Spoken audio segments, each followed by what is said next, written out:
Hey there movie fans, I'm John Anderson, and in leading up to the release of Alien Covenant this May, let's take a look back at the Alien franchise.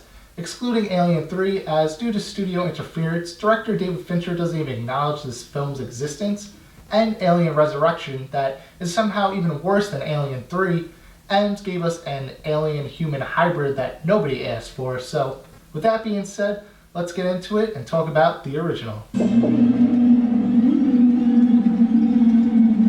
Alien, in my opinion, is one of director Ridley Scott's best films, just behind Gladiator, because, I mean... Are you not entertained? Enough said. Alien follows the crew of the Nostromo as they are awakened from hypersleep to investigate a distress signal that turns out to be a ploy to capture an alien creature for the company's weapons division, which leads to the demise of many members of the crew. The first 15 minutes of the film is nothing but shots of the vastness of space and empty hallways, which might seem pointless at first, but it really establishes the sense of isolation that the crew feels throughout the film. Then we meet the crew, who are normal, everyday people, which makes them a lot more relatable when compared to other films that try too hard to make their characters either too likable or unlikable. Alien finds the happy medium between flawed and outmatched characters that don't come off as stupid, as many expendable characters often do. Watch out, Jamie. You know he's around. You know. Oh, there he is. I told you. He's right around the corner. Jamie, look behind you. Turn around. Behind you. Oh, turn. Behind you. Behind you, Jamie. Jamie, turn around.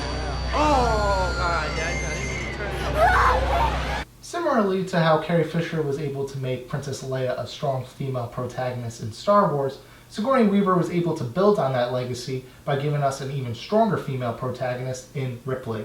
The film shows so much restraint when it comes to the title character, who doesn't show up until an hour into the film with the infamous chestburster scene that stars John Hurt, who unfortunately just passed away this past Friday. So with that in mind, I hope that the scene lives in infamy.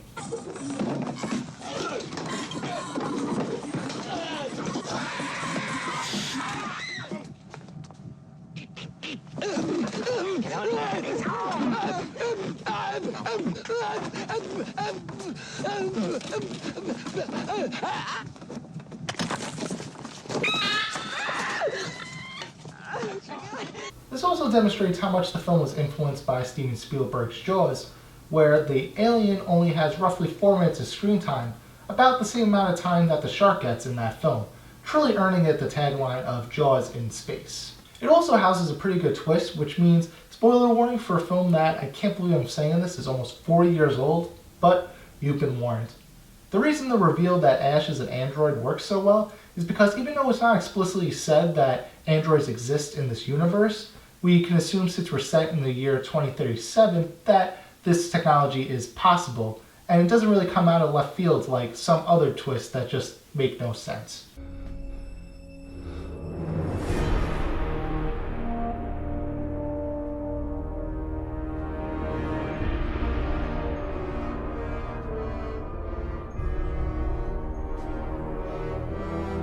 In terms of negatives in the film, there aren't a lot, but as I've rewatched the film many times, it's definitely a lot less suspense, as I know it's going to happen, but there are definitely a few instances that, even to this day, make me jump every time I watch it.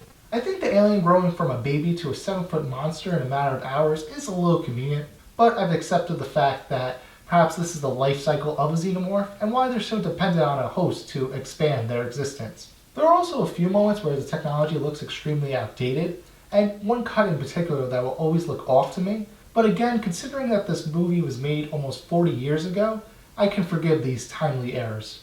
Even looking at a trope like a ticking clock that I normally hate in movies. Mother of God! Would you look at the time? When you came here, you had an hour. Now it's less.